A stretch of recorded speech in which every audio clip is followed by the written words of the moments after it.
There may be some spoilers in this conversation, so you might want to go over to the website first to watch the film. Both the film and the interview are up there. So thank you, Harry, for joining us. Just a bit of background to you. Harry is the writer-director, or co-writer-director of Wren Boys. Wren Boys was nominated for Best British Short at the 2018 BAFTAs, also shortlisted for a BAFTA, won Best UK Short at the UK Film Festival, and had its US premiere at Sundance. Thank you for joining us. I made a slip there. I said writer when you are the co-writer. Could you tell me how that started? Because I also saw in another interview that you had been working on this script for a while. I wondered whether you then got someone in to help you, or whether it worked the other way around. It was the former. So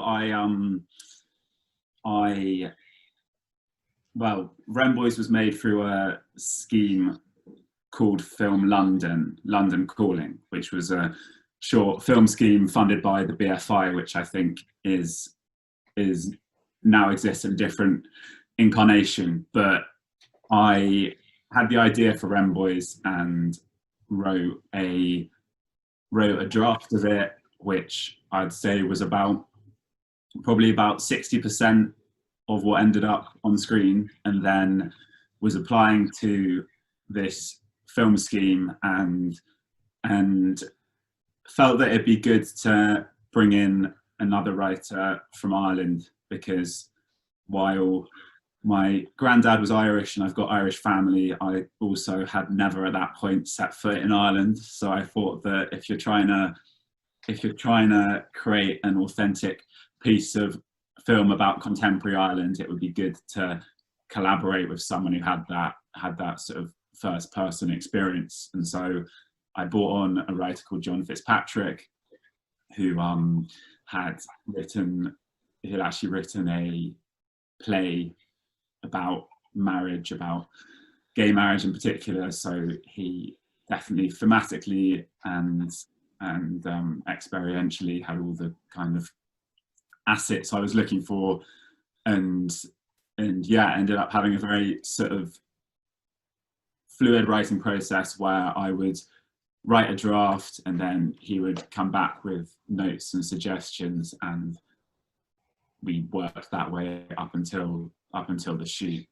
But I mean, the way which I tend to work sort of rests on having a fairly loose script, because there's plenty of improvisation on set, and even 2 days before the shoot I was still rewriting the ending. So the script's never really in this kind of solid double ticked signed off place, which is both anxiety inducing but also I think gets good performances. Yeah, I saw I was wondering about the culture and writing. I think the phrase gammy-eyed prick was in the script, and I wondered whether I don't think I would have been able to write that myself, not that I write, but I just wondered to what extent that was you and to what extent that might have been someone else. But I mean, you mentioned there that not having been in Ireland, but this film was shot in the Midlands. So have you visited Ireland yet? Well, yeah, gammy-eyed prick. That all the credit for that goes to one of the actors, Dermot Noyd, who in that scene in particular was really having fun with all of his Irish vernacular. But yeah, so we always planned to shoot in Cork. It was very much like how we laid out our intention for authenticity at the beginning of the pre-production when we were speaking to financiers. But ultimately, short films, you rarely have enough money to do what you want. We just didn't have enough money to go to Cork and shoot there. So what we tried to do was bring Cork to Rutland, which is where we shot in the Midlands, and we did that by bringing kind of actors from Cork and crew members and people like that. But shooting in Rutland was actually a bit of a godsend, because I think it seemed like no one had really ever shot there before. So we put out a radio announcement asking for extras, and about 3,000 people applied via a kind of radio announcement. So everyone there was very excited, even though it was this kind of small film. I think they thought it was a sort of like Prison Break kind of setup, and we managed to do things like fill a prison with extras and fill a church with extras, which is incredibly difficult to do on a short film budget when you're working with quite epic locations. Have I been to Ireland yet? Yeah, I have, and it was for a film festival called the Galway Film Festival, which is a really good one. But I made a bit of a blunder because Wren Boys won a short film award there, and I showed my naivety when it comes to Ireland by getting up on stage and saying that it was great to be in Cork for the first time, when in fact we were in Galway, and the Prime Minister of Ireland was in the audience. I think he's called Michael Kennedy, and I think he's the Prime Minister. I could be wrong, but anyway, he was in the audience, and he shouted out, "We're not in Cork, we're in Galway," and all the Irish in the audience laughed at the idiotic Britishman on stage. So, well, I mean, you could have been playing a character. I mean, you could have, passed that. Playing a Partridge figure. Yeah. I mean, I want to ask about a couple of things surrounding filming in Rutland and the prison, but I should mention the synopsis of the film, which is, I mean, it's a remoulding of the traditions in Ireland. It's about acceptance within society and breaking boundaries. Wren Boys comes from, well, can I ask you just to give a brief, how did you find out about the story about the Wren Boys, about the Wren Boys that go out? I had heard of the story through family members about the tradition, and so the Wren Hunt is a tradition where on the day after Christmas, which is St. Stephen's Day in Ireland, in certain parts of Ireland rather than across the country, they'd send out all the young boys on the cusp of teenagehood in a sort of male rite of passage to go and try and kill a wren with knobbled sticks, and then bring it back, and it would be paraded through the village by all these people in kind of a pagan dress, I think you could call it, and then they'd bury it at the end of this procession, and the burying of the wren would symbolise the sort of burying of the past year and give a kind of promissory look towards the year ahead. And I was thinking about it, and also thinking about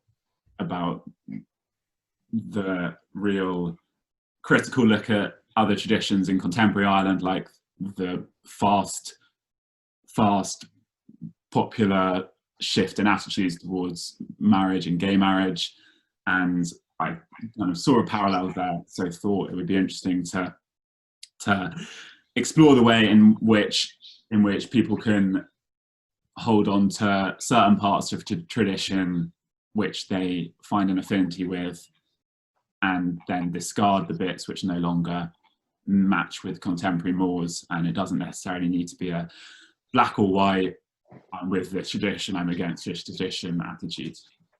And was it a sort of a light bulb moment at all? Because I you see the sort of the story of the Wren Hunt, and then there are these contemporary issues going on in Ireland, and they nicely would fit together, as they have done in Wren Boys. I just wondered whether you saw that, you saw how you could use that, and you thought, hey, I've got something I can really run with here, or yeah, no, it was just slower than that, or no, it was exactly that. It was write a draft before I thought about the Wren Hunt and think that it had something interesting in it, but that on its own it was lacking a kind of grander thematic narrative. And then saw the Wren Hunt and exactly was like, I could use this in a way to give it a slightly less realistic texture to the film and push it into into a kind of mythical territory, which I think I like films which sort of play on the cusp of reality. And so we were dealing with, this is a spoiler, but I don't think it matters. The contemporary journey in the film is that it's about a priest taking his nephew to get married in a prison in Ireland. And so obviously both the marriage within the prison and the attitudes of the prisoners ultimately towards that marriage tease with reality, because it's certainly not what you expect, that the inmates would have a kind of jocular support for this married gay prisoner. And so I thought that bringing in the like 1970s Wren hunt to that contemporary story would help kind of guide the audience into a world which wasn't totally real. I'm not making something in the kind of social realist fashion, and the marriage of those two, I think, assists that kind of tone. And the filming itself, it was mentioned that it's set in Ireland in the winter, but it was filmed in June in the Midlands.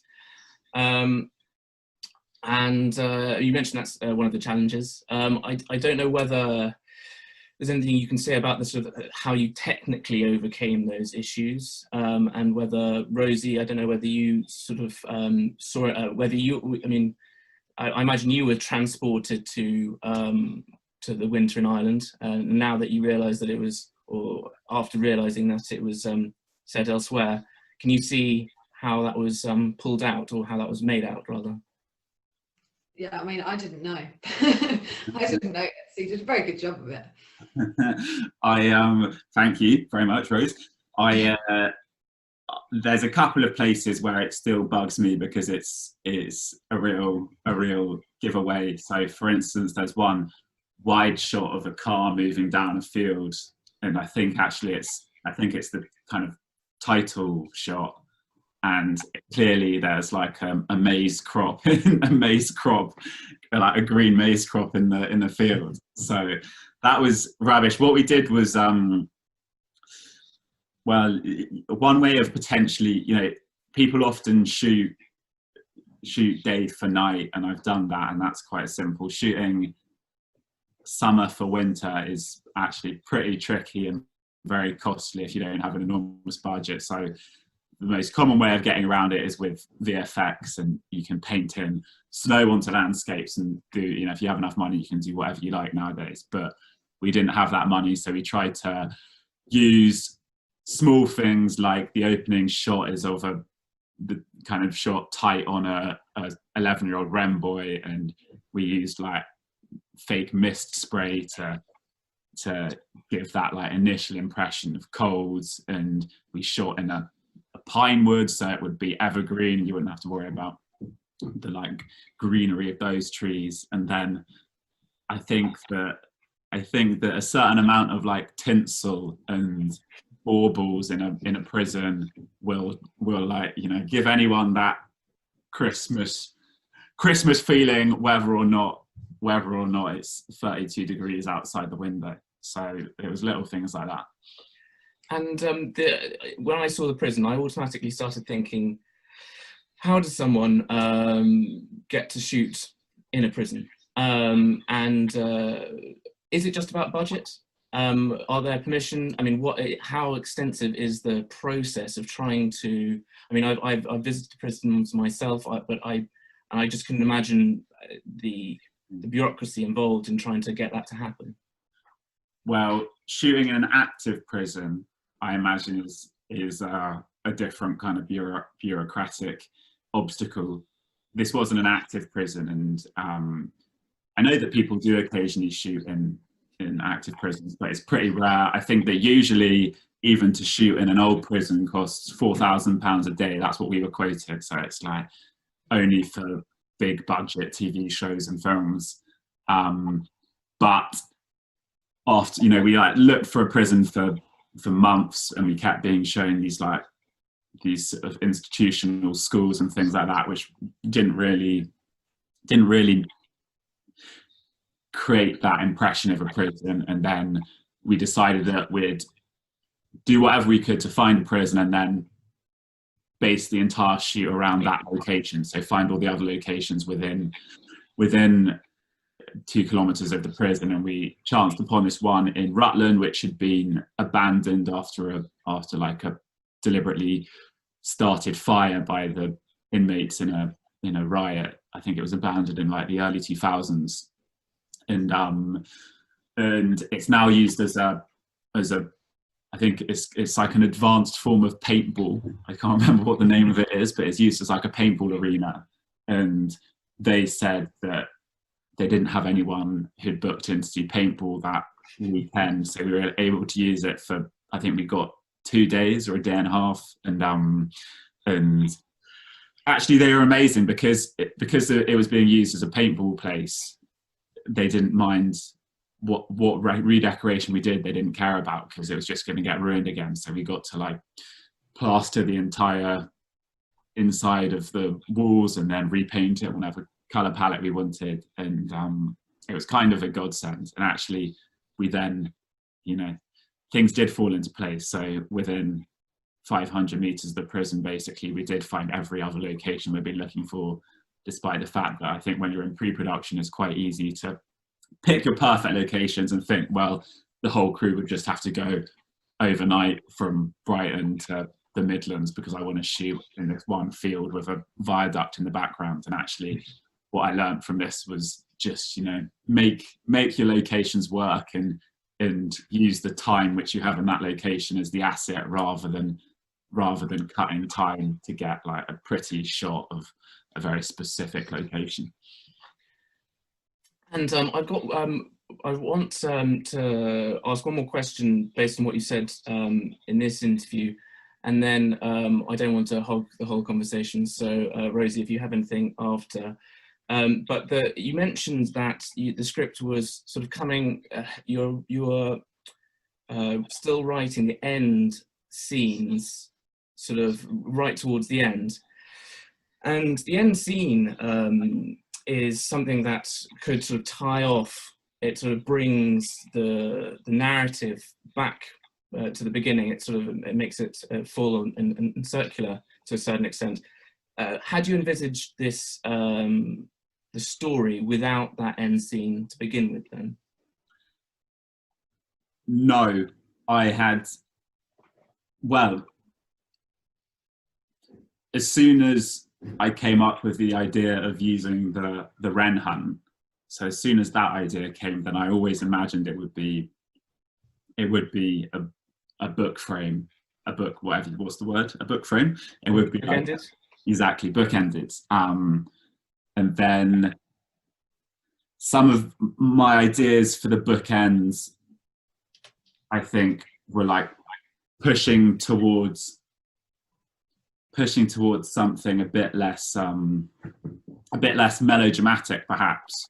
I've always liked melodrama, and I like short films which both proverbially and literally hit you around the head with twists. And I think this film definitely falls into that bracket. But when I was making it, I was 23, I think 24, and I hadn't been to film school, and so I wasn't totally sure of what films I wanted to make. And I remember going to a talk about a month before we were due to shoot Wren Boys, and the guy giving the speech said that closure, in his words, closure is for bin bags, and random acts of violence shouldn't be in any films. And I think that the act of violence which closes Wren Boys isn't a random act at all. It's a considered act, and I really love sitting in an audience, sitting in a cinema, not that you can do that anymore, but sitting in a cinema and watching an audience go through Wren Boys is like the most enjoyable of any films I've made, because they really ride with it, and the shocks get them, both the like positive shocks and the like violent one at the end. But yeah, the kind of late decision 2 days before the shoot was to come back to that bookend, having left it for a more ambiguous ending, and I'm very glad, looking back on it, that I did.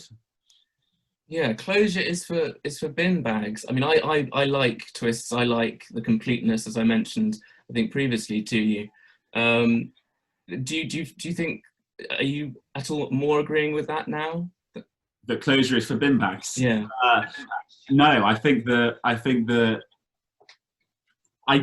totally get what he means, which is that, like, the vast majority of films, both short and long, I often think do try and provide this slightly unrealistic form of closure, where characters are given some kind of redemption or retribution, and it is like a tying of the knot at the end of a film. And so if you're trying to capture reality in its complexity, then often finding an ending which doesn't give you a clear kind of closure is more approximate to reality. But what I think now, in terms of me as a filmmaker, is I like a film which doesn't hew that closely to reality, and I'm more interested in how the audience is experiencing the narrative. So I like trying to either give them closure or give them the kind of opposite of closure, which is, you know, a like gnawing lack of closure.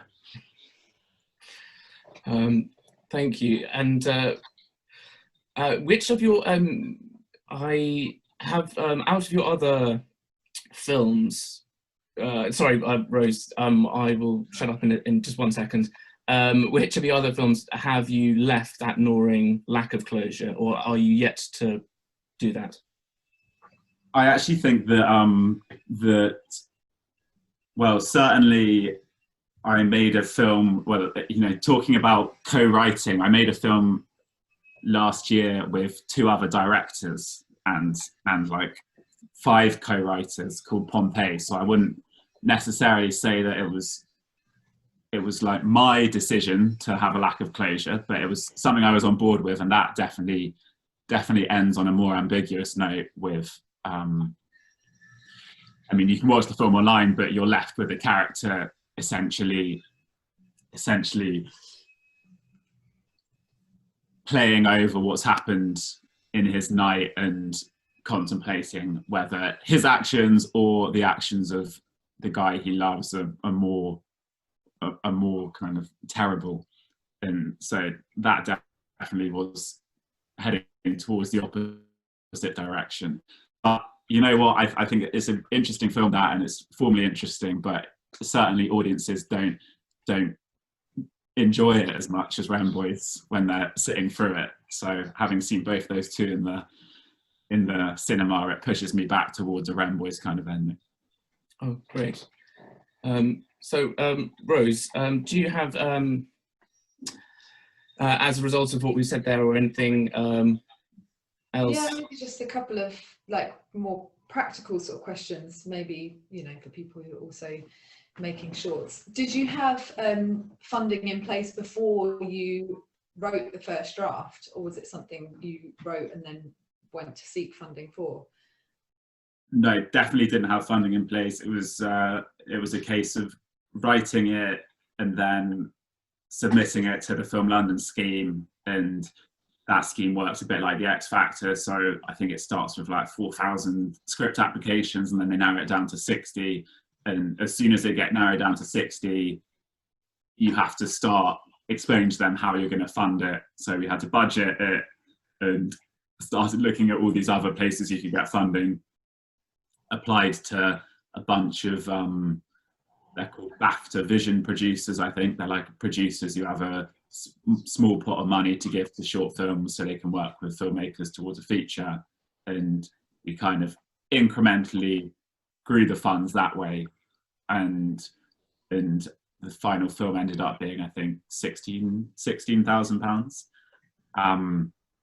But in the short prior to that, I'd done a Kickstarter and sworn never to do a Kickstarter again, because while it's a great thing to do, I think, you know, everyone I knew and hundreds of people I didn't know were so fed up with me sending them an email every day, reminding them to give me a £5.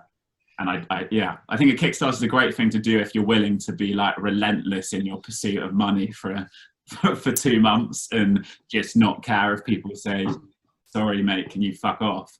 But I wasn't going to do that again. So yeah, we raised all the funds through arts funds for Wren Boys. And how long was the process from first draft to first shoot day? It now sounds quick. I think it was 6 months. So I wrote the first draft in like November, and we shot in May. So actually, compared to nowadays working on features and TV series where the answer would be like 4 years or 5 years, that seems madly quick. Did it change much in the edit, or did it stay exactly as you'd written it? Yeah, there was one big change, which was that I'd written a scene in the script which I thought was kind of like a keystone to the structure of the whole, which was that in the prison, when they're waiting to go in and see the man he's marrying, at one point the priest went into a toilet and saw a boy, like a little boy who couldn't reach the urinal, sort of pissing on the wall and splashing himself, and then like lifts him up so he can piss, and the guy's granddad comes in and misconstrues what's going on. And I wrote that because I wanted to muddy the reason for him getting hit around the head at the end. I didn't want it to be so explicitly because of a like intolerance towards sexuality in the church and where those two meet, but actually in the edit, everyone we showed it to said that scene was like detracting from the clarity of the whole, and I was very stubborn about it. I thought that scene was necessary, but I'm immensely grateful for everyone who told me to take it out, because I can now totally see that when you watch it, it just seems like a scene from a different film, and a film which has been made time and time again about abuses within the Catholic Church. So that was a big change. And then there were, as is always the case, lots of like little changes. So condensing 4 scenes, the initial opening I think was like 3 minutes, and we ended up condensing that into a 25-second opening with lots of momentum. So the important thing with the edit was that Film London had a stipulation that the film had to be 10 minutes maximum, and they were very hard on that. And I think they eventually gave us an extra half a minute, because otherwise we said we were going to do the credits in half a second.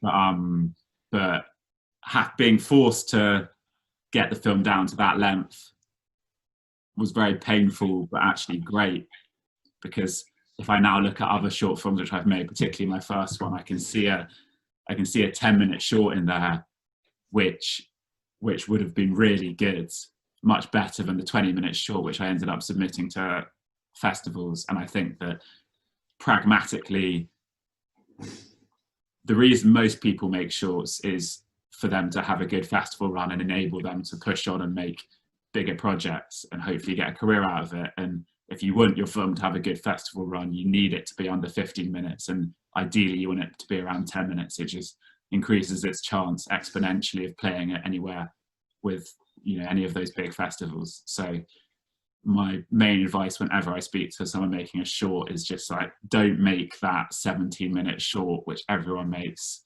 which has 5 flabby minutes in it.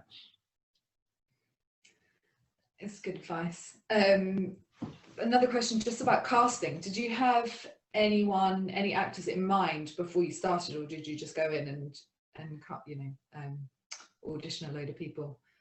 I had the priest in mind, Lawler Roddy.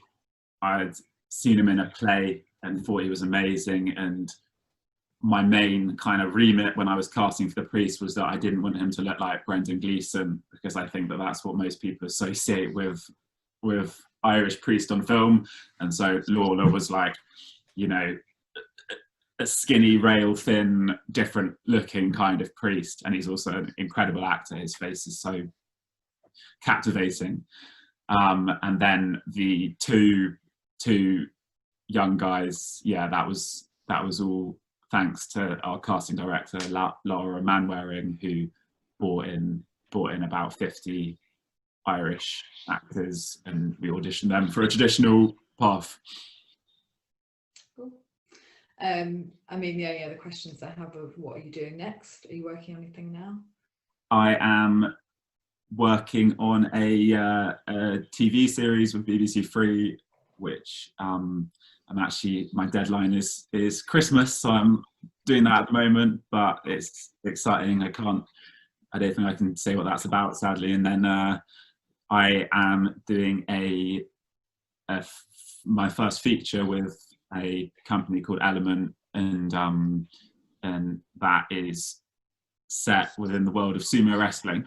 And so about 3 years ago, I went out to Japan to research that and spend lots of time with the sumo wrestlers. And 3 years on, obviously things have been slowed up a bit this year because of the trouble with making an international co-production and shooting in Japan.